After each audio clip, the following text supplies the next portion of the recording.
여러분 안녕하세요. 특집 토론의 진행을 맡은 강민경입니다. 비대면, 비접촉, 거리두기, 오랜 기간 이어진 코로나 상황 속에 골목 상권이 속수무책 무너지고 있습니다. 경제 실핏줄이라고 불리는 소상공인과 자영업자들의 고통은 이루 말할 수 없을 정도인데요. 정부와 지자체가 나서서 해법을 찾고 있기는 하지만 아직까지는 미흡한 실정입니다. 이런 가운데 우리 지역에서 내놓은 대안이 전국적으로 아주 큰 호응을 얻고 있다고 하는데요. 주요 사례를 중심으로 골목 상권의 현 주소를 진단하고 앞으로 나아가야 할 방향을 모색해보는 시간 오늘 가져보도록 하겠습니다. 그럼 먼저 함께해 주실 분들 소개해드리도록 하겠습니다. 골목 상권의 해결사 역할을 하고 계신 분이죠. 김사모 광주 광산구청장님 나오셨습니다. 네, 반갑습니다. 예, 안녕하세요. 광산구청장 김사모입니다. 서민 경제의 생생한 현장, 골목 상권을 주제로 토론을 갖게 돼서 대단히 기쁩니다. 그리고 지역 금융기관을 대표해서 김종복 광주 어룡신협 이사장님 나오셨습니다. 안녕하십니까? 반갑습니다. 네, 김종복입니다. 반갑습니다. 그리고 광주 창조경제혁신센터 하상용 센터장님 자리하셨습니다. 센터장님 안녕하세요. 반갑습니다. 네, 반갑습니다. 안녕하세요. 네, 그리고 마지막으로 전남대학교 경제학부 나주몽 교수님 나오셨습니다. 교수님 안녕하세요. 네, 안녕하십니까? 네, 반갑습니다. 반갑습니다. 오늘 이렇게 네 분을 모시고 아주 유익한 자리 만들어 보았는데요. 자리 함께해 주셔서 감사하고요. 그럼 지금부터 본격적인 토론 시작해 보도록 하겠습니다. 네, 먼저 교수님, 현재 소상공인과 자영업자들의 어려움 어느 정도라고 보면 될까요? 예, 소상공인과 자영업자 관련해서 특히 이제 코로나19가 이렇게 직결탄 만드는데 굉장히 힘든 부분이 바로 자영업자 소상공인입니다. 네. 근데 이제 이런 부분들을 이제 뭐 소상공인 실태조사라고 하는 것을 2019년도에 했습니다. 이것은 이제 코로나19 이전에 네. 그런 자료인데요.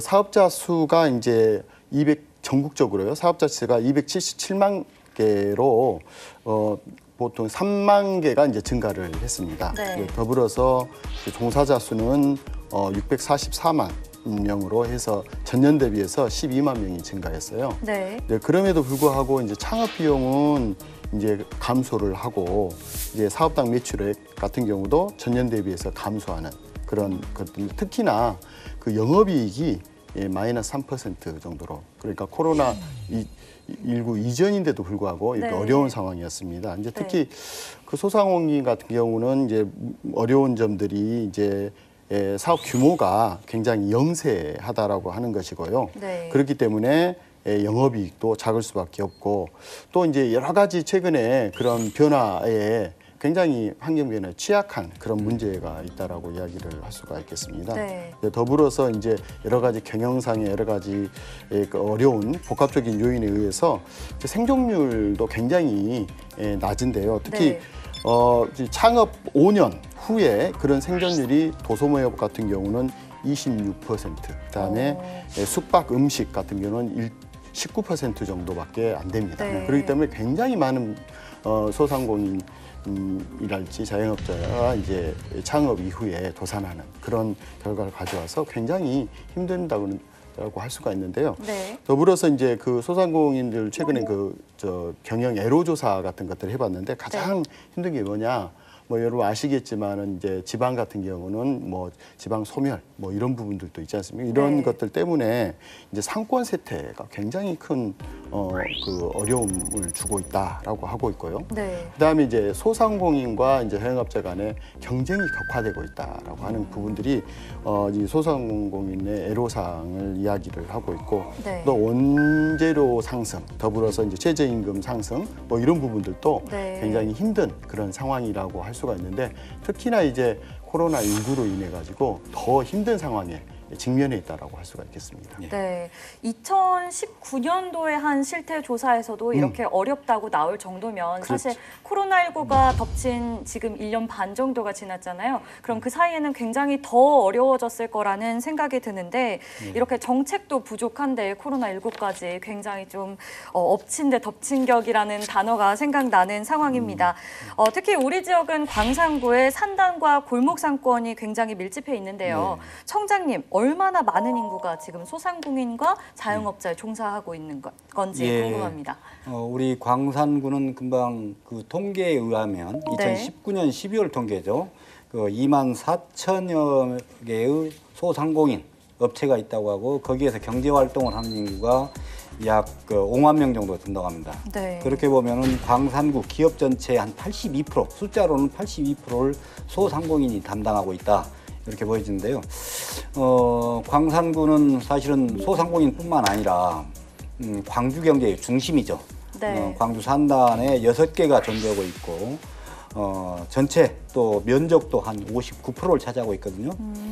이런 제조 기업뿐만 아니라 금방 말씀드린 소상공인 영역도 송정 1913 시장도 있고 또 떡갈비 골목도 있고 네. 또 신도시가 개발되면서 먹자골목이나 골목상권으로 유명한 수안지구, 첨단지구 이런 데 상권도 굉장히 왕성한 그 경제활동이 영위되고 있는 지역입니다. 네. 그래서 이런 속에서 지역 경제에서 이 자영업, 골목 상권이 굉장히 중요한 경제의 한 주체다 하는 그런 이야기를 할 수가 있습니다. 네, 골목 상권을 강조해 주셨는데 청장님 별명 중에 재미있는 별명이 있다고 들었어요.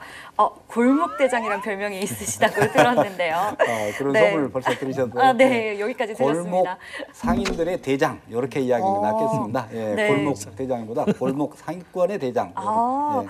골목 대장님이 직접 개발한 시책이 전국의 모범 사례가 되고 있다고 들었는데요. 의미 있는 성과가 이렇게 보이지 않았기 때문이 아닐까 예. 싶은데 소상공인과 자영업자들을 돕기 위해 아주 특별한 모임도 만드셨다고요. 예. 그건 조금 앞에 설명이 필요합니다. 우선 지방자치하면서 광산구는 민선 5, 6기 동안에는 대개 이제 자치나 복지에서 굉장히 전국적 모범을 보인 도시입니다. 네. 근데 이제 제가 구청장이 되고 나서는 이런 자치나 복지가 지속 가능성을 가지려면 경제적 토대가 굳건해야겠다는 그런 생각을 했습니다. 그래서 이제 민선 7기는 일, 사람, 돈이 몰리는 그런 광산을 만들겠다 하는 캐치프레이즈를 내걸고 다양한 정책들을 해왔습니다. 거기에 이제 기업 주치센터도 있고 본청 내에 기업 경제과 골목 상권팀이라는 것도 만들고 하면서 특히 소상공인들 지원 정책을 다양하게 전개해 왔습니다. 이런 정책의 기초 이유는 그러니까 지역 경제도 어떤 하나의 생태계라고 한다면 생태계의 실핏줄이 결국은 골목 상권이거든요. 골목 상권이 활발하게 뭔가 경제 활동이 영위되어야 전체 경제 생태계가 아주 활발하게 운영되고 그래서 국민 경제 전체가 원활하게 굴러간다는 그런 취지에서 골목 상권에 대한 정책들을 입안하게 됐고요. 네. 우선은 골목 상권 상인들을 뭔가 좀 교육을 시키는 것 그리고 뿔뿔이 흩어져 있는 골목 상권을 같이 조직화해서 어떤 정책의 파트너로 만드는 것 이런 네. 사업들을 다양하게 해왔습니다. 이러다가 이제 코로나를 만난 거죠. 근데 코로나를 만나서 작년 3월 말에 한번 조사를 해봤습니다. 네. 그랬더니 상권에 있는 상인들 대부분이 거의 90% 이상의 그 사장님들이 매출이 반토막 났다고 네. 굉장히 하소연합니다. 그렇다면 이 골목 상권을 살리기 위한 극단의 처방이 좀 필요하다 하면서 그동안 모인 우리 경제 네트워크가 쭉 막 나와가지고 경제 어떤 비상대책회의를 만들었습니다. 이게 광산 경제 백신 회의라고 했습니다. 네. 일반적으로 의학적 백신이 있듯이 네. 경제적 백신을 좀 만들자 하면서 이름을 그렇게 아주 잘 졌죠. 경제 백신이란. 근데 그동안 1년 넘게 운영이 됐는데요. 아주 좋으신 분들을 만나서 다양한 아이디어와 또 기금도 마련돼가지고 지금까지 13가지 정도의 백신 처방이 실시가 됐습니다. 네, 13가지나 벌써요. 네. 광산 경제 백신 회의 굉장히 이름에서부터 듬직함이 느껴지는데요. 현재 하상용 센터장님께서 모임을 이끌어가고 계신 걸로 알고 있는데 어떻게 참여하게 되셨나요? 저는 사실 굉장히 좀 특이한 이력을 가지고 있는 사람입니다. 네. 지역에서 나름대로 유명했던 유통업체를 경험해봤고요. 또 이제 크게 성공도 했고 또 한편 어려워서 이제 파산까지 했던 그런 경험을 가지고 있는 사람이고요. 뜻하지 않게 우리 김상호 청장님이 연락을 주셨어요. 네. 굉장히 지역 경제가 어려워지고 특히 소상공인들이 어려워질 텐데 뭐라도 좀 해봐야 되지 않겠습니까? 라는 제안을 주셨을 때 저는 개인적으로 굉장히 고마웠고요. 네. 제가 미력하고 뭐 별로 능력도 없지만 하여튼 뭐든지 한번 합시다. 그렇게 해서 이제 같이 일을 하게 됐고요. 네. 제가 뭐 이끄는 게 아니고 같이 모여서 이렇게 뭘 좀 해볼까요?라고 의견을 모아가는 그런 정도 역할을 하고 있습니다. 그게 바로 이끌어 가시는 게 아닐까 겸손의 싶네요. 말씀이에요.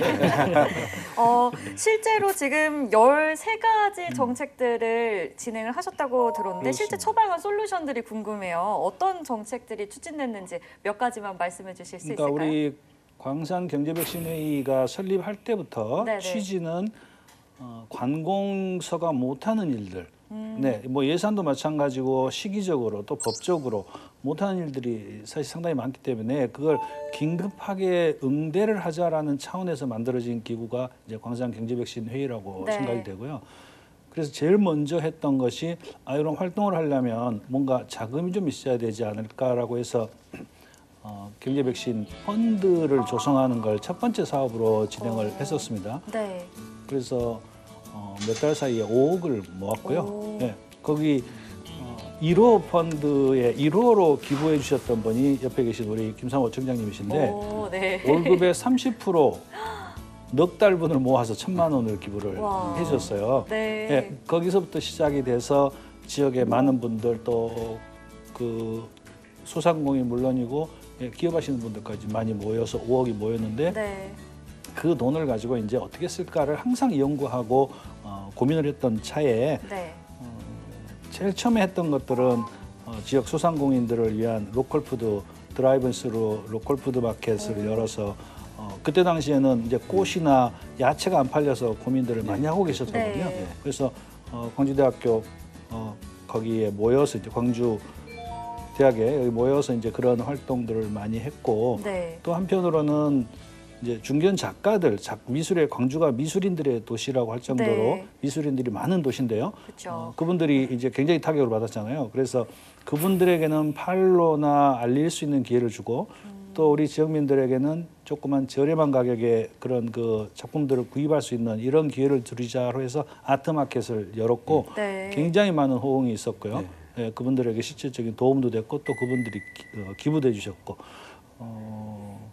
우리 식당들 각종 식당들이 이제 뭐 손세정이라든가 또 칸막이 여러 가지 그런 그 보건용품이 있어야 되는데 네. 그런 용품들을 지원을 해서 조금이라도 안전하게 사업을 하실 수 있도록 도와드리고 또 한편으로는 작년 여름이 워낙 더웠잖아요. 네. 손님은 없고 날은 더운 이런 상황에서 정말 그 식당 하시는 분들이나 많이 어려우신 이런 상황에 냉방비라도 좀 지원을 해드립시다. 네. 해서 뭐 그런 것들을 지원을 해드렸고 최근에는 마스크를 쓰고 이렇게 우리가 이 대화를 하면 네. 아이들이 인지 능력이 많이 떨어진다는 조사가 네, 있었잖아요. 그렇다고 하더라고요. 예, 그래서 특수하게 제작된 그 마스크를 어린이집에 먼저 이렇게 공급을 해주는 네. 뭐 그런 기획도 하고 실행을 해왔었습니다.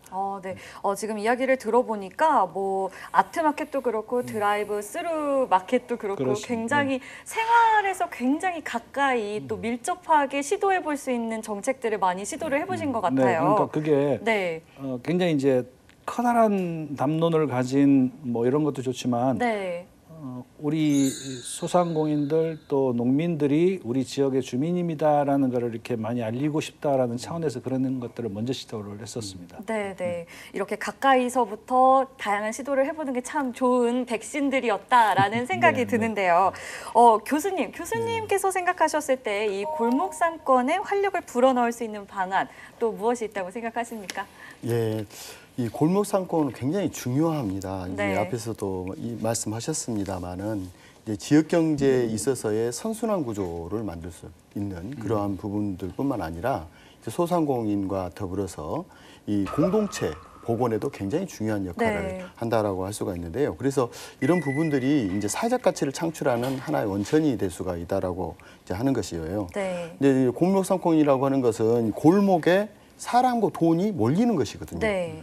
그래서 이제 이런 몰리는 그런 것인데 최근에는 이제 뭐 IT 유목민이라고 이야기를 할 수가 있는 네. MZ 세대 같은 경우는 굉장히 모바일이랄지 이런 데 익숙해 있고 네. 또 맛집 하면 또 거기에 어디든지 찾아가는 그런 부분이 있기 네, 때문에 맞습니다. 이제 골목 상권이 형성이 된다라고 했을 때는 이런 MZ 세대 같은 경우가 이제 찾아들 수가 있고 거기에 이제 상권이 또 형성이 될 수가 있거든요. 그래서 상권이라고 하는 것 자체는 굉장히 이제 진화를 이제 하게 됩니다. 그래서 이 단지 근린 상권이 관광 상권도 될 수 있고 관광 상권인데 또 다른 상권을 낳을 수가 있어서 이런 부분들이 어떻게 보면 지역 경제의 어떤 모태로 작용할 수 있다라고 이야기를 할 수가 있거든요. 네. 근데 비근한 예로 최근에 이제 골목길 자본론이라고 하는 책을 내신 그 모정인 교수님이 계셔요. 이제 네. 모정인 교수님이 이렇게 제시한 6가지 이제 성공 조건이라고 하는 것을 조금 소개를 해드리면 첫 번째로는 이제 문화 인프라가 있어야 된다. 네. 이제 두 번째로는 임대료가 적정해야 된다. 이제 세 번째는 기업가 정신이 기반이 돼야 된다라고 하는 거고요. 그 네 번째로는 이제 접근성이 좋아야 된다. 네. 그다음에 도시의 어떤 디자인 그런 부분들도 이제 굉장히 중요하다. 그리고 마지막에는 이제 정체성이라고 하는 건데 이제 이게 왜 중요하냐면 아까 이제 문화 인프라라고 하는 것 자체는 어떤 역사와 여러 가지 부분들이 특히나 이제 우리 그 1913 송정역 그 시장 같은 경우도 그러한 네. 부분 속에서 이제 전국적으로 굉장히 각광을 받게 됐지 않습니까? 네. 이와 같은 그런 인프라와 더불어서 거기에 이제 적정한 임대료가 이제 굉장히 중요하다는 거죠. 네. 또 하나는 이러한 그 많은 그 새로운 것들 아이디어를 가지고 새로운 제품 또 소비자들이 좋아하는 매력을 만들 수 있는 기업가 정신을 가지고 있는 이런 사람들이 진입을 통해서 활성화할 수 있는 활기를 불어넣을 수 있는 이런 부분들도 중요하다는 거죠. 네. 이게 또 다른 부분들은 이제 접근성도 굉장히 중요합니다. 이제 뭐 어려운 곳도 이제 뭐 MZ 세대 같은 경우는 찾아갈 수 있지만 네. 그래도 일반적으로 이제 접근성 개선도 중요하고 또 이제 어떤 그 도시 어떤 디자인 측면에서 좀 최근 세련되고 또 매력적인 그런 공간을 창출하는 것도 중요합니다만은 그중에 가장 중요한 것은 그 지역의 상권을 형성을 하고 있는 주체들이 정체성과 더불어서 나름대로 협력과 연대하는 그러한 부분들이 굉장히 저는 중요하지 않을까 하는 생각이 듭니다. 이런 부분들이 상권을 이렇게 가게 되면 지속 가능한 상권이 유지되어지고 그게 또 다른 상권을 형성을 통해서 네. 많은 사람들이 올 수 있는 그런 공간으로 재탄생할 수 있는 그런 계기로 만들 수 있다라고 생각이 듭니다. 네. 사실 그 MZ 세대 같은 경우는 핸드폰이 워낙 잘 쓰다 보니까 지도에 아무리 구석진 곳이라도 정말 맛있다고 하면 찾아가곤 예, 하거든요. 예, 근데 대신 이렇게 한 번 가고 끝나는 게 아니라 한 번 가고 두 번 가고 또 여러 번 친구들을 데리고 갈 수 있는 그런 상권들이 개발되는 게 굉장히 중요할 것 같아요. 골목 상권이 그러면 이렇게 스스로 자생력을 갖추는 것이 굉장히 중요해 보이는데 이를 위해서 이 광산구에서는 또 특별한 교육도 진행하고 예. 계시다고요. 예, 사실은 그 수많은 골목상권 사장님들 체계적인 교육을 받고 창업한 건 아니거든요. 네. 바쁘게 또 장사하다 보니까는 재교육할 수 있는 그런 시간도 없고 정말로 감과 어떤 경험으로만 장사를 하는 거잖아요. 네. 이런데 문제의식을 느끼고 광산구에서는 소상공인들을 장사의 신으로 재탄생시키는 그런 프로젝트를 3년째 하고 있습니다. 오, 네. 우리 잘 아시는 백종원 씨는 음식, 요리의 대한민국 최고의 지도자입니다. 네. 근데 장사를 또 최고 잘하게 만드는 장사의 신이라는 게 있는데 책도 장사의 신이라는 책을 썼고 PD 출신 작가가 있거든요. 네. 김유진이라는 분인데 이분을 모셨어요. 그래서 3년째 광산구에서는 아카데미를 한 기수에 30명 정도씩 선발해가지고 지금까지 100명의 교육생을 배출했습니다. 네. 그런데 놀라운 것은 이 교육을 8주간 8차례 받는데 이 교육을 이수한 사람들의 평균 매출 신장률은 20%에서 30%, 어떤 사람은 48%까지 매출 신장이 있었습니다. 굉장히 놀라운 변화가 네. 있는데 이렇게 배출된 100명이 광산구 골목골목의 골목 대장이 되는 겁니다. 네. 그리고 미랄이 돼서 그 골목 상권을 활성화시키는 주체가 됩니다. 그리고 또 옆에 가게들 새롭게 진입하는 상인들한테 멘토 역할도 하는 것을 역할을 부여했습니다. 네. 이렇게 해서 이제 골목 상권들이 하나씩 뭔가 좀 기지개를 펴고 있는 단계인데 구체적 성과도 벌써 나타나고 있는데 작년에 중기부에서 공모 사업으로 전개했던 스마트 상가 조성 사업에 호남대 앞에 선운지역 상가와 하남동 상가가 약 89개 상가가 스마트 상가에 당첨이 됐어요. 네. 그래가지고 서빙 로봇 들어보셨죠? 네네. 로봇이 서빙하는 게 있거든요. 그리고 자동 주문하는 디지털 주문 시스템도 89개 상점에 다 장착을 했습니다. 네. 이런 그 무한 경쟁 시대에 이렇게 대응할 수 있는 것은 결국은 이렇게 장사의 신 배출된 100명의 전사들이 골목골목에서 아주 열심히 활동하고 있는 그런 거라고 그 성과라고 생각되고요. 네. 앞으로도 또 이제 이분들뿐만 아니라 아예 상설 어떤 교육의 공간들도 만들어 볼 그런 생각입니다. 네. 사장님 아카데미 올해도 지금 진행 중인가요? 6월 초에 끝났습니다. 그러면 이제 또 새로운 기술을 모집하고 계신 건가요? 우선은 그 김유진 아카데미는 3기로 끝내고 네네. 이제 제자들이 응용한 그런 프로그램으로 좀 더 대중적 프로그램을 한번 해볼 그런 계획입니다. 네. 그런데 이렇게 또 버틸 때까지 버티시다가 결국 폐업을 택하시는 분들도 조금 많다고 들었는데 예. 광산구에서는 그럼 이런 분들에겐 어떤 예. 대처를 하고 계신지? 그것도 굉장히 안타까운 일인데요. 근데 네. 절대 외면하거나 방치할 일은 아닙니다. 네. 장사가 안 돼서 이제 도저히 못 버티고 정리한 분들 마음이 얼마나 애잔하겠습니까? 이런 분들한테도 우리가 지원할 수 있는 프로그램이 있습니다. 작년 9월 달부터 사장님 다시석이라는 프로젝트를 전개하고 있는데요. 우선은 상담을 해드려봅니다. 기업 주치센터에 주치의들이 가서 어렵다고 호소하는 그 가게 사장님들 만나보면서 세무나 또 어떤 생활지원, 그다음에 금융 이런 것들을 상담해 보는데 6월 10일까지 그런 상담을 한 109건 정도를 했어요. 네. 그 상담에는 호남대 관련 학과 교수님들도 아예 그냥 자발적으로 자원봉사식으로 좀 참여한 사례가 있습니다. 네. 그리고 이런 상담에도 불구하고 어쩔 수 없이 폐업하시는 분들 사실은 정부에서 폐업하는 상인들한테 간판을 정리하는 거나 폐업 정리금이라고 다소라도 지원하는 게 있습니다. 네. 가령 간판을 정리하는데 한 20만 원 지원하는 제도가 있고 폐업을 내는 300만 원까지 또 좀 지원하는 제도가 있거든요. 근데 네. 몰라서 안 써먹는 게 있습니다. 네. 광산구에서는 그런 간판, 점포 철거비 이런 데 약 38군데 정도도 이제 정부 자금을 좀 지원하는 그런 사례가 있다고 보고 되고요. 아울러서 이제 또 사장님 이제 다시 시작하자 하는 그런 이름으로 자영업 사이다데이라는 걸 열어요. 네. 그래서 여기에 이제 마케팅, 경영, 또 온오프라인 창업 컨설팅 이렇게 해서 지금까지 약 250건 정도 또 상담도 해드렸다고 보고가 되고요. 네. 이제 또 마지막으로 이제 금융 지원도 있는데요. 대개 담보나 보증 없이 2천만 원까지 대출해주는 사장님 다시 서기론 이런 게 있는데 6월 4일까지 전체 118명한테 네. 약 20억 정도 도움을 줬다고 기록이 돼 있습니다. 네. 결국 사장님들이 다시 설 수 있는 용기를 드리는 것 이게 지금 광산구에서 좀 사장님들한테 제공하고 있는 서비스다 이렇게 말씀드리겠습니다. 네, 이런 제도들이 있음에도 불구하고 또 몰라서 못 하시는 분들도 그렇죠. 많으셔서 네. 이런 기회를 잘 활용을 하셨으면 좋겠네요. 제가 조금만 더 보탤까요? 네네. 며칠 전에 광산구에서 주재하는 이제 광산 소속 공무원들 교육이 있었어요. 네. 제가 이제 거기 강사로 잠깐 갔었는데 그 제목이 그런 거였습니다. 그러니까 골목상권 다시 보기. 그러니까 대부분 이제 그런 교육을 하거나 하면 선진지 교육을 하잖아요.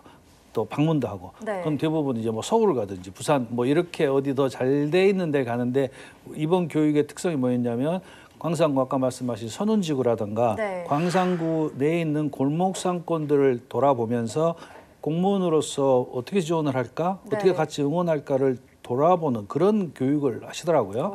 오. 그래서 정말 전방위적으로 뭔가를 지금 변화하고 응원하기 위해서 노력하고 있는 광산구라는 생각을 제가 많이 했었습니다. 네, 정말 이 밀접한 뿌리에서부터 네. 지원을 아끼지 않고 지금 도와주시는 모습이 굉장히 인상적인데 사실 이 광산 경제 백신 회의에서도 또 보다 현실적인 지원을 위해 지역 금융권과 머리를 맞댔다는 소식을 들었는데요. 네, 어떤 네. 건가요?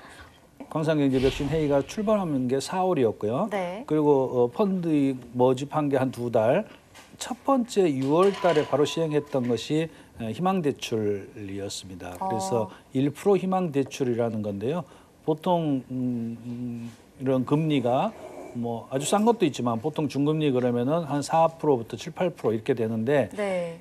희망대출에 해당되시는 분들은 1%의 이자만 내면 네. 300만 원부터 1000만 원까지를 그러니까 대출해드리는 그런 프로그램인데요. 네. 이게 정말 의미가 있는 건 뭐냐면 저신용자 또 무신용자들도 이용이 가능한 그런 대출 상품이었다는 거고요. 그래서 작년에 3차례, 금년에 한 차례에서 지금 총 4차례 46억 원 정도의 대출 자금이 나갔고 뭐 거의 한 450명 정도 이렇게 혜택을 받았습니다. 네. 근데 이게 말이 쉽지 저는 특히 그런 그 상황을 많이 겪어봤던 금융기관에 비 오면 우산 뺏어가는 그런 금융기관의 그 생태를 잘 알고 있는 사람이었어요. 근데 그런 우리 김종목 이사장님이 한 1억씩 손해볼 생각하고 우리 한번 해봅시다라고 금융기관이 이렇게 나서주는 모습, 지역 상호금융들이 나서주는 모습을 보고 정말 제가 너무 감동을 받았는데 네. 그런 것들이 실제로 이루어졌고요.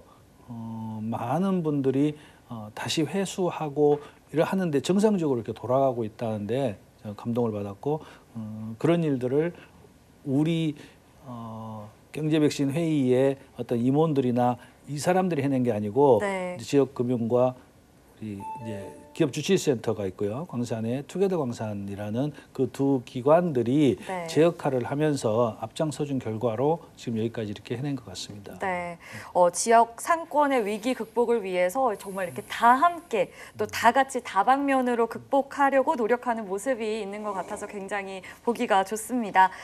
소상공인과 자영업자들을 돕기 위해 아주 바쁘게 움직이고 있는 곳에 다녀왔습니다. 화면 함께 보시죠. 2018년 전국 지자체 최초로 설립된 광산구 평동에 위치한 기업 주치센터.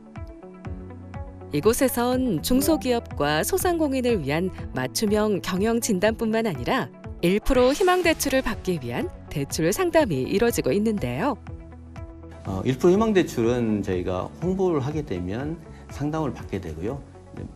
사전에 예약을 통해서 한 분 한 분씩 따로 예약을 드립니다. 그래서 오시면 저희가 주치의들께서 소상공인들의 어려움, 현재의 상황, 그리고 어떻게 사용하실지에 대한 내용들, 그리고 어떻게 상환하실지에 대한 내용들을 듣고 1% 희망대출은 이곳에서 발급받은 상담 확인서를 토대로 광산구에서 지정한 금융기관에서 심사만 통과하면 대출이 완료되는 건데요. 저신용, 저소득 소상공인을 대상으로 실시해 큰 인기를 끌었습니다. 또한 실제 대출금리 4.5% 중 대출자가 1%를 부담하면 광산 경제 백신 펀딩에서 나머지 3.5% 금리를 부담해주기 때문에 시민들의 힘으로 지역 소상공인을 살린다는 것에 의미가 있는 것입니다. 2020년 6월에 시작해 현재 4차까지 추진된 1% 희망대출. 장기화되는 위기 상황에서 그 누구보다 힘든 시기를 겪고 있는 우리 지역 소상공인에게 희망의 불씨가 되었습니다. 작년에는 총 한 330명이 한 16억 정도의 대출을 받았고요. 올해는 더 확대해서 320명에 대해서 31억 원 정도, 1,000만 원 한도 내에서 대출해 주는 것을 시행했습니다. 네, 앞서서 센터장님께서도 말씀해 주셨고 방금 화면에도 나왔는데요. 기업 주치센터라는 곳 정확히 어떤 곳인가요, 청장님? 예, 우리가 몸이 아프면 병원을 가는데 단골로 내지는 담당 의사가 있는 것을 되게 주치의라고 하잖아요. 네. 이것처럼 광산구의 경제 주체들, 그러니까는 기업 또 사회적 경제 그리고 골목 상권까지 이런 데를 포괄해서 해결책을 늘 제안해 주는 것이 이제 기업 주치센터입니다. 네. 대개 경영, 기술, 또 자금, 마케팅 이런 분야의 기업의 현황을 분석하고 솔루션을 제공해 주는 그런 역할인데요. 2018년 12월에 출범을 했습니다. 그동안 소상공인, 제조기업 또 사회적 경제 기업들한테 약 2년 반 동안 1,800건 정도의 컨설팅을 제공했다고 보고되고 있습니다. 또 중앙정부나 각종 기관의 정책자금 182건, 140억 정도를 기업하고 연계시킨 굉장히 놀라운 성과가 있습니다. 네. 이렇게 이제 기업 주치센터가 광주, 광산의 어떤 지역 경제의 활성화를 위해서 다양한 노력들을 하고 있는데요. 기업 주치센터가 중심이 돼서 경제 백신회의가 잘 조직됐고 네. 그러다 보니까는 기업 주치센터가 경제 백신회의의 어떤 사무국 역할을 지금은 하고 있습니다. 네. 또 이곳에서 우리 청장님이 또 골목대장님이시잖아요.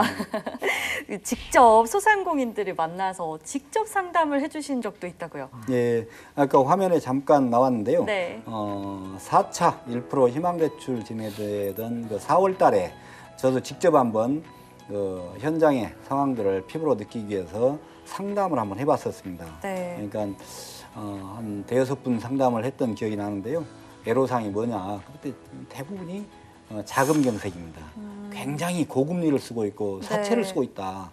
그러니까 대환이라도 해서 이걸 좀 막고 싶다 하는 그런 하소연들이 좀 있었습니다. 사실은 처음에 이제 300만 원부터 시작해서 지금 1000만 원까지입니다만은 이 300만 원이 저는 그렇게 큰 돈인지 몰랐습니다. 네. 정말로 어려운 고비에 있는 사람들한테는 300만 원, 1000만 원이 수억보다 더 큰 돈이었다 하는 것을 지난번 상담을 한번 해보면서 아주 절절하게 느꼈었습니다. 네. 무엇보다 그 300만 원에서 1000만 원 급한 불을 끄기에는 정말 충분한 금액이 아닐까 하는 생각이 드는데요. 그런데 또 이게 저소득, 저신용 소상공인들을 중심으로 대출이 이루어지다 보니까 금융권에서는 사실 원금 손실에 대한 부담감이 좀 크셨을 것 같아요. 이사장님 좀 선뜻 동참하시기 어렵지 않으셨나요? 저희 신협은 네. 그 기본 이념이 수치가 아닌 가치입니다. 네. 이런 신협의 기조는 은행과 차별성이 있어서 저희 신협만의 장점입니다. 저희 신협은 경영을 통해서 얻은 수익금을 다시 조합원에게 돌려드리고 네. 거기에 남는 것을 지역사회에 환원시켜서 협동조합으로서의 본연의 역할을 충실히 시행하고 있습니다. 코로나19로 회복세가 조금 보이는 듯 하지만 그 지역사회 어려운 소상공인들은 경제적 어려움을 지금도 겪고 있습니다. 그래서 이런 분들한테 이분들은 그 저신용에다가 신용 불량자이기 때문에 네. 그 은행권이나 이런 곳에 손을 내밀 금융 취약 상공인입니다. 근데 이런 분들에게 조금이나마 도움이 되려고자 그 저희 신협 정신과도 일치하고 해서 그 지역 경제가 살아날 수 있도록 하는 마음으로 저희 신협이 동참하게 됐습니다. 네. 저희 신협이 원금 회수 부담에도 불구하고 이렇게 동참하게 된 것은 기업 주치센터에서 1차 홍보를 해주고 1차 대면하면서 네. 상담을 했을 때 저희 지역 주민들이 지금 당장 불을 끄는 것에 연연하지 않고 네. 갚을 능력까지 계산하는 상담에서 가장 큰 역할이 컸다고 봅니다. 그래서 네. 이것이 그와 같은 힘이 되다 보니까 우리 주민들 자발적으로 5억이라는 펀딩 요청을 금액을 조성해가지고 그 펀딩 금액이 이자를 보존해주면서 지역 소상공인들이 일어날 수 있는 코로나 위기를 극복할 수 있는 기회를 부여했다라고 봅니다. 그래서 이런 부분들이 저희 신협이 동참할 수 있는 가장 큰 원동력이었다고 봅니다. 네, 수치보다 가치를 더 우선시한다는 이 신협의 이념이 정말 감동적인데요. 지역 상호 금융기관이 이렇게 함께해줘서 굉장히 든든한 것 같습니다. 교수님, 이렇게 지역 경제 주체들의 협력과 연대 어떻게 보시나요? 예, 굉장히 중요한 사례라고 저는 네. 봅니다. 이게 이제 가장 어려울 때 우리가 이제 코로나19로 해서 정말 그 코로나에 직결탄을 맞은 소상공인 자영업자에 대해서 그 부분들 아픔을 공감하고 그 아픔을 공감을 함께 풀어가자라고 하는 이런 부분 속에서 광산 경제 백신 회의가 출범을 했고 그걸 네. 통해서 그 부분들을 더불어서 이렇게 그 해결하는 그러한 부분들을 가지고 있다라고 하는 것은 굉장히 중요한 그 사실이고요.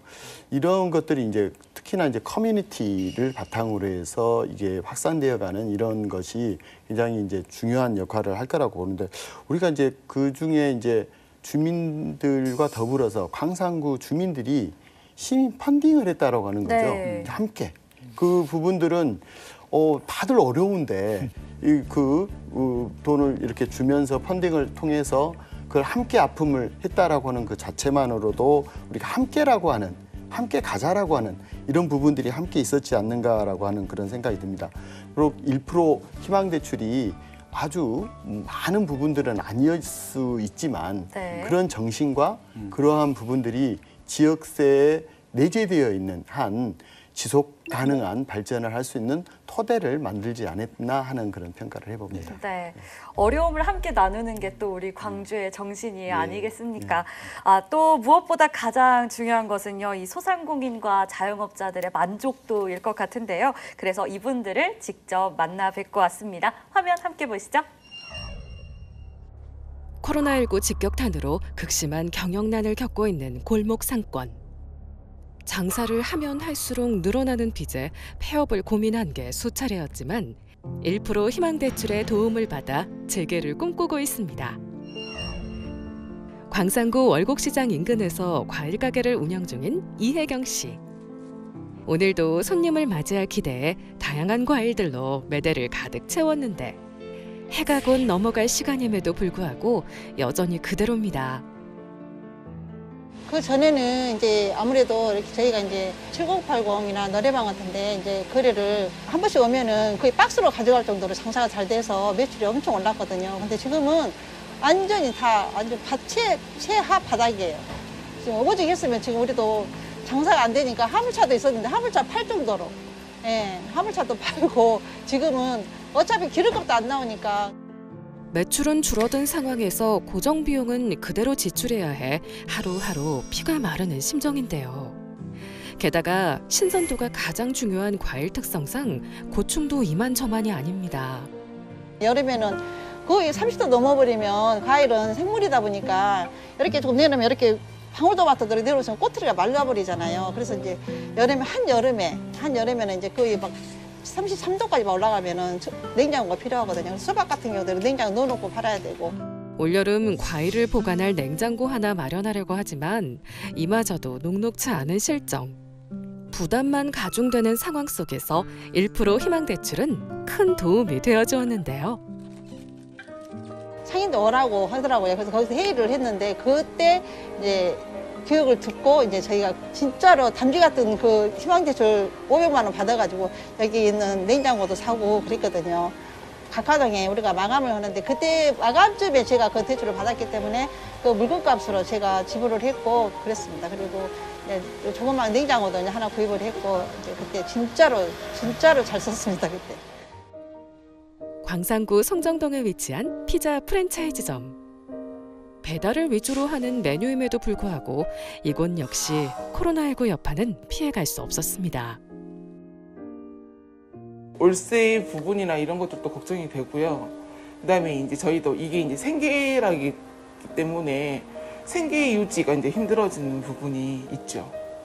저희도 이제 매출을 높이기 위해서 뭐 다른 그 신메뉴도 만들고 있지만 그걸로는 부족해가지고 저희 신랑이 다른 집에 배달을 이렇게 하는 그 배달 앱을 이용해서 배달을 하고 계세요. 그래서 그렇게 해서 부수입을 만들고 있어요. 당장 생계를 유지하는 것조차 힘겨운 상황에 내몰린 기윤정 씨. 그때 1% 희망대출은 가뭄 속 단비 같은 지원이었는데요. 다른 데에서는 이제 이자가 있으니까 높은 이자이기 때문에 이자 부담이 크잖아요. 그러니까 고정적으로 나가는 또 그 이자 부담이 1%라는 것 때문에 저희한테는 좀 덜 부담되니까 다른 대출에 비하면 저희한테는 정말 감사한 대출이었죠. 코로나19로 어려움을 겪는 소상공인들에게 앞으로 남은 위기를 버틸 수 있는 특별한 처방전이 된 1% 희망대출. 코로나 백신을 이제 맞고 나면 그러면 좀 더 나아지지 않을까, 경제적으로 그러면 저희 소상공인도 살아나지 않을까 싶어요. 얼마 남지 않았다고 생각합니다. 조금만 힘내서 버티고 이겨냅시다. 네, 사례자분이 이렇게 밝게 웃으시는 모습을 보니까 제가 다 마음이 뿌듯한데요. 희망대출 덕에 이 골목 상권의 숨통이 조금 트인 것 같습니다. 센터장님, 희망대출 사례자분들 직접 보시니까 어떠세요? 얼마나 마음이 타고 답답한 심정이었을까. 네. 저는 정말 실감할 것 같고요. 네. 아까 이제 소상공인들이 지역에 많고 우리 광산 경제의 80%를 차지하고 있다고 이제 말씀을 하셨는데 소상공인 특히 우리 지역 경제는 품앗이 경제라고 저는 생각하거든요. 네. 빵집 하는 분이 그 옆에 미용실 가고 미용실 하는 분이 그 옆에 슈퍼 가고 슈퍼 주인이 다시 미용실 가고 네. 이러면서 이게 돌아가는 경제인데 이게 일시에 전부가 다 마비가 된 거죠. 그러면 거기에서 일하는 종사자들 다 내보낼 수밖에 없을 것이고 신용불량되고 그럼 이게 아무리 큰 경제라도 결국 거기서부터 힘들어지는 이런 상황이 도래했고 그게 생각보다 지금 1년 반 이상 와버린 지금 네. 그런 상황이잖아요. 그러니까 이럴 때는 누구도 못 견디는 그런 상황인데 정말 이제 300만 원, 1000만 원이 저렇게 단비 같은 역할도 했겠지만 한편으로는 누군가가 나를 응원해주고 있구나, 나를 바라봐주고 있구나라는 것이 정말 큰 역할이었다고 저는 생각을 하거든요. 네. 그래서 이제 거기에 또 우리 이 지역 상호금융이 같이 이렇게 일을 하셨다는 것이 큰 의미가 있고 이제 상식적으로 제 생각에는 지역에도 뭐 지역은행도 있고 또 대형 은행들도 있지만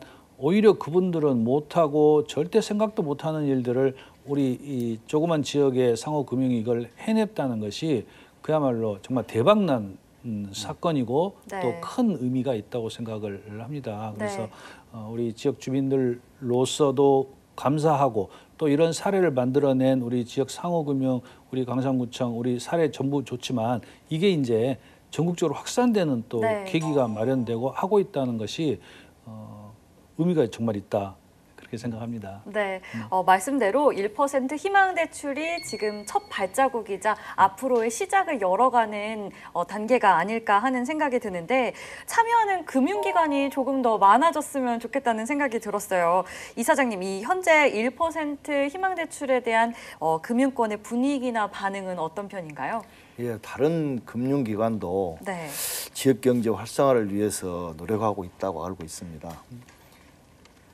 그래서 저희 신협의 현황만으로 설명을 드리겠습니다. 네. 왜냐하면 각 금융권들 나름대로의 애로사항이 있기 때문에 네. 예, 비교할 수는 없고 저희 조합은 총 대출의 1%에 해당하는 금액 약 40억 원을 지원할 예정입니다. 네.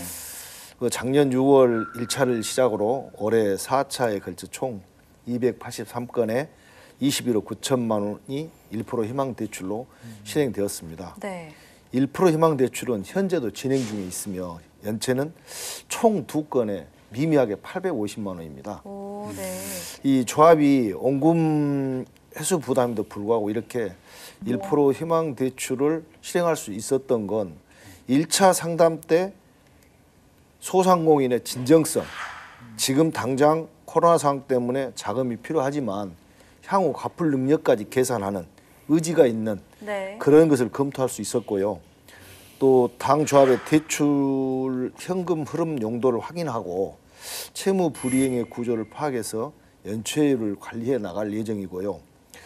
대출 불가자를 색인해서 금융권으로 쉽게 얘기하면 대출을 받을 수 있도록 혜택을 부여해 줌으로 인해서 이분들이 성실하게 이행을 하게 되면 차후 대출이 더 크게 네. 활성화될 수 있는 여건을 마련해 드렸다고 하는 것이 큰 동기가 되고요. 네.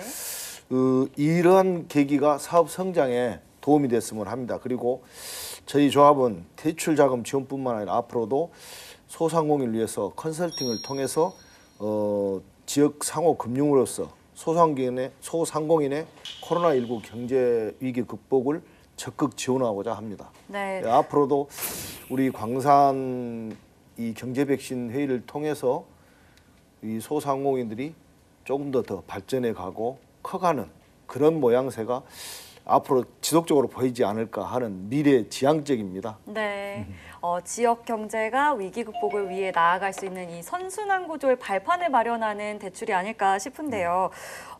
희망 대출을 보니까요, 좀 더 장기적인 대안이 되기 위해서는 보완이 조금 필요해 보입니다. 이자가 1년밖에 지원되지 않는 점이 좀 아쉬워 보이는데 교수님 앞으로 어떤 노력이 더 필요할까요? 예, 저도 그 코로나 상황이 아직 종식되어지지 않고 있고, 네. 최근에 이제 델타 변이도 이제 되어지면서 어떻게 미래를 예측하기 좀 어려운 상황에서 네. 이제 1년이라고 하는 것들이 좀 짧지 않는가라고 하는 네. 부분에 이제 공감을 이제 하고 있습니다. 그래서 이런 부분에 대한 보완이 이제 필요한데요.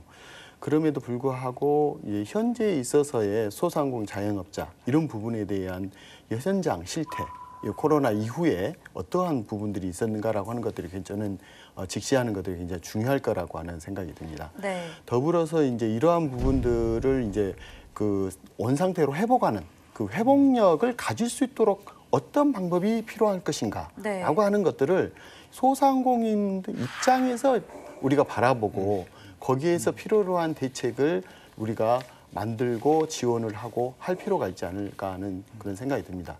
더불어서 이제 앞에서 광산 그 경제 백신 회의와 같은 그런 부분들이 실적으로 그러한 그 공감하고 네. 문제를 인식하고 대안을 찾아가는 또 우리가 그런 거시적으로 이렇게 뭐 내놓을 수 있는 이런 대안이 아니라 소상공인들의 입장에서 이렇게 그런 부분들을 가려운 부분을 이렇게 긁어줄 수 있는 네. 이런 대책을 이렇게 마련을 해서 이런 걸 극복할 수 있는 그런 계기가 되었으면 하는 생각이 들어요. 네, 광산 경제 백신 회의의 임무가 굉장히 네. 막중해 보이는데요. 어떤가요, 센터장님? 네, 이제 그 말씀 드리기 전에 제가 우리 김종국 이사장님 회사에 네. 직원하고 잠깐 얘기를 했었어요. 네. 아니 평소에 하던 일과 완전히 다른 또 추가된 일이 이렇게 생겼는데 어떠십니까? 너무 힘들어 보이고 또 그다음에는 리스크가 많아서 혹시 직원들 입장에서 힘든 거 아니에요? 네. 이제 이렇게 여쭤봤더니 아닙니다. 너무너무 그 고마운 일을 자기들이 그 당연하다고 하고 있고 또 300만 원 대출실 받으신 분이 오셔서 정말로 그 생명 같은 대출을 해줘서 자기가 살아났다고 그렇게 감사해하는 걸 보고 네. 이런 것들을 좀 더 확산시켰으면 좋겠다는 얘기를 하셨어요. 그래서 네. 저는 그런 그 십시일반 모아지는 마음이 우리 이 광산경제 또 혹은 우리 코로나를 이겨내는 우리 광주 시민들의 마음에 이제 보탬이 될 거라고 생각을 하고요. 네. 이제 바람이 있다면 지금까지 말씀드렸던 것처럼 조금 더 많은 사람들이 혜택을 받을 수 있는 제도적 보완이 됐으면 좋겠다. 이제 그런 바람은 가지고 있습니다. 네. 이사장님, 굉장히 좋은 말씀을 해주셨는데 이사장님께서도 금융권의 참여를 확산하고 또 더 많은 소상공인들에게 이 도움을 주기 위해서 바라시는 점이 있을까요? 현재 네. 중앙정부에서 한국자산관리공사 운영기금인 국민행복기금이라는 제도를 금융권에서 소외된 자를 지원하고 있거든요. 네. 그런데 이런 소소한 거 다 제하고 제가 가장 강력하게 주장하고 싶은 게 있습니다. 저희 신협이 전국에 약 900여 개의 조합이 있습니다.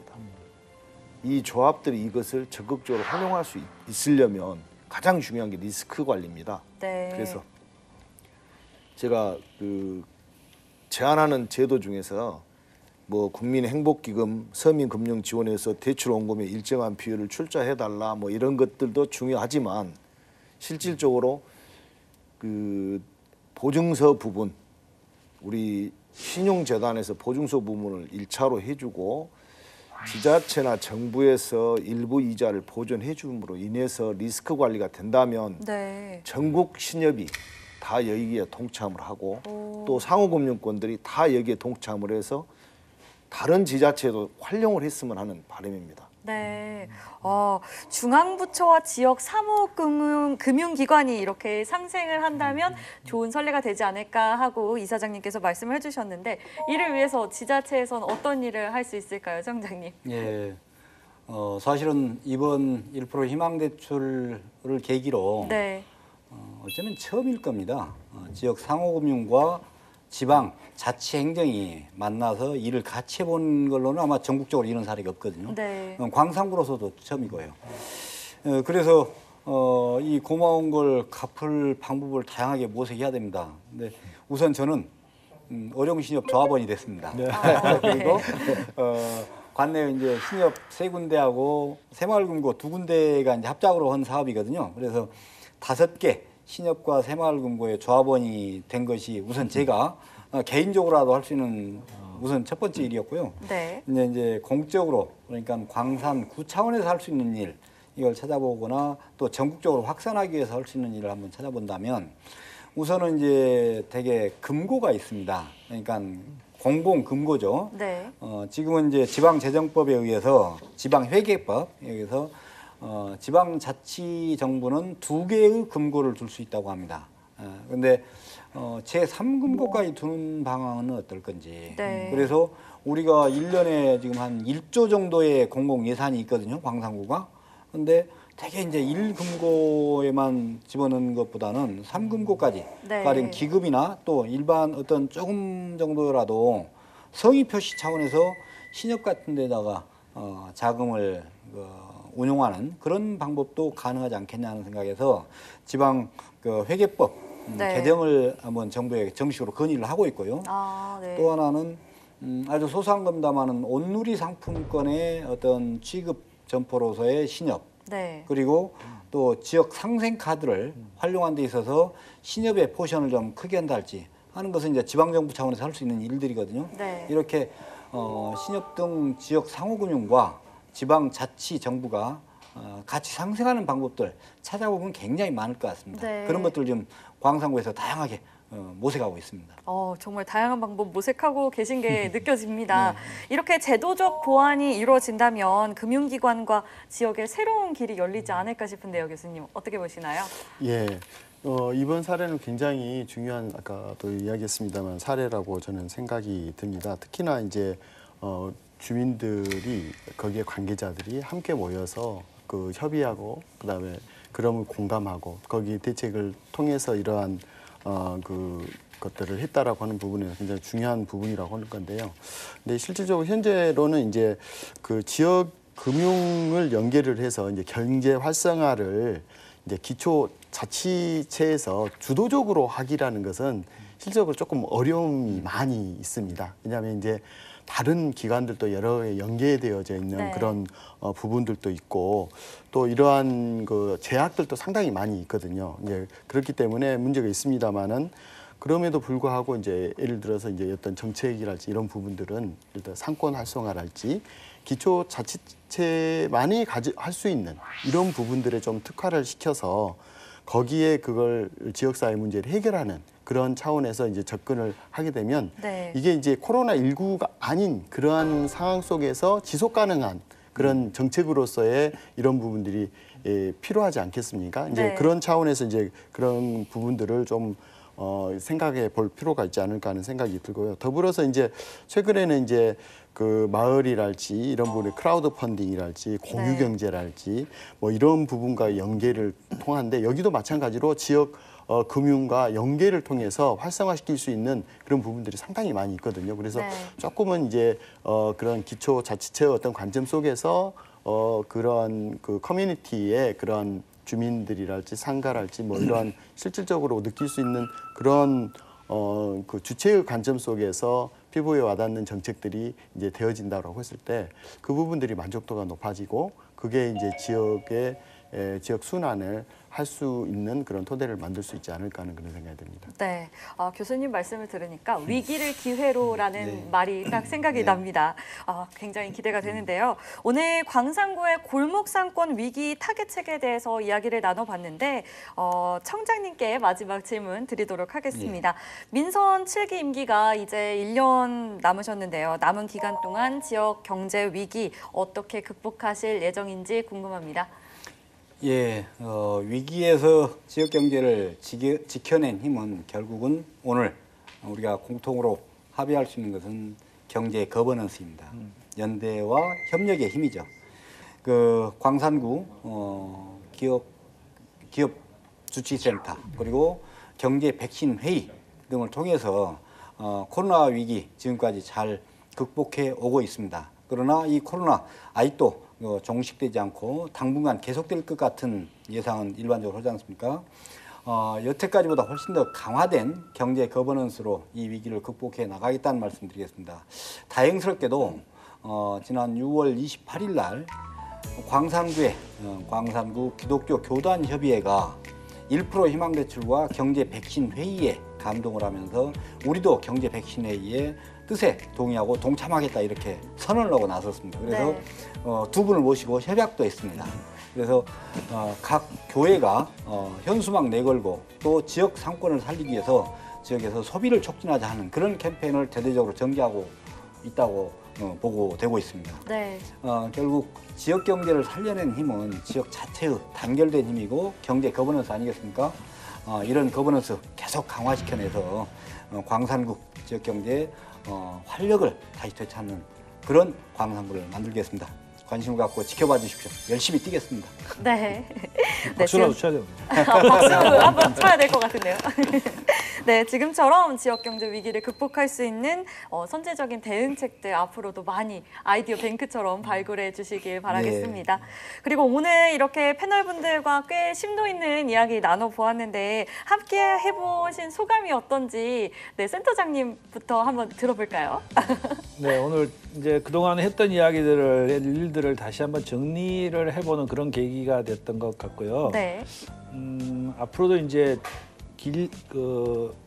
끝나는 기간이 정해지지 않던 어려운 기간을 갈 수밖에 없을 거라고 생각을 하지만 아까 말씀처럼 거버넌스 경제 주체들이 모여서 이렇게 해결책을 찾고 그걸 하나라도 실행을 하고 그리고 그게 다시 또 전파되고 이러는 과정에서 우리 스스로가 이겨낼 수 있는 힘을 가져갈 수 있다고 생각하거든요. 네.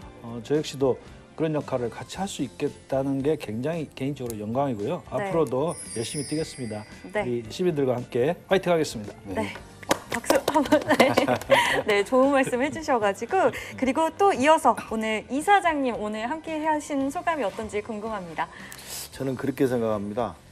지금 우리 경제 백신 회의를 통해서 코로나19 지원을 하고 있는데 이게 극복이 되더라도 제2의 백신을 추진해서 코로나가 종식됐더라도 지역 경제가 더 거대하게 살아날 수 있도록 하는 네. 그런 여건이 계속 지속됐으면 좋겠고요. 지금 이렇게 지역 경제가 어려운 이 팬데믹 상황에서도 우리 구청장님 이하 광산구 직원들 열심히 노력을 하고 있습니다. 거기다가 또 덩달아 기업 주치센터, 투게더 광산 거의 다 일시 다 이렇게 뛰고 있다고 보시면 됩니다. 네. 그중에 저희 신협도 지역 경제 활성화를 위해서 최선을 다하는 신협이 될 수 있도록 노력하겠습니다. 네, 앞으로의 신협도 응원하겠습니다. 네, 그리고 마지막으로 교수님 오늘 함께 하신 소감 어떠신가요? 저도 여기서 많이 배웠습니다. 네. 구체적인 그런 사실들이랄지 이런 부분들을 배웠는데 저는 이번에 이제 광산 경제 백신 회의를 통해서 이런 위기를 기회로 이렇게 승화시켜가는 그런 걸 보면서 이런 것들이 지역에 있어서의 사회 혁신 과정이지 않는가라고 하는 그런 생각이 들고요. 이런 사회 혁신의 어떤 과정 속에서 이제 사회적 자본이라고 하는 것들이 이제 쌓여갈 수 있는 그런 토대를 만들었지 않는가. 사회적 자본이라는 건 신뢰를 기본으로 해서 함께 상호작용을 하고 더불어서 우리가 함께 살아갈 수 있는 이런 부분들을 만들어가는 그런 과정인데 이런 부분들이 이런 커뮤니티 차원에서 이게 커져서 갔을 때 결국 이 부분들이 지역을 살리고 나라를 이렇게 중장기적으로 지탱하는 힘이 되지 않을까 하는 그런 생각이 됩니다. 그래서 아주 좋은 경험을 한 것 같습니다. 감사합니다. 네, 감사합니다. 네, 오늘 네 분 오늘 함께 해주셔서 너무 감사합니다. 저도 오늘 배워가는 아주 뜻깊은 자리가 되었습니다.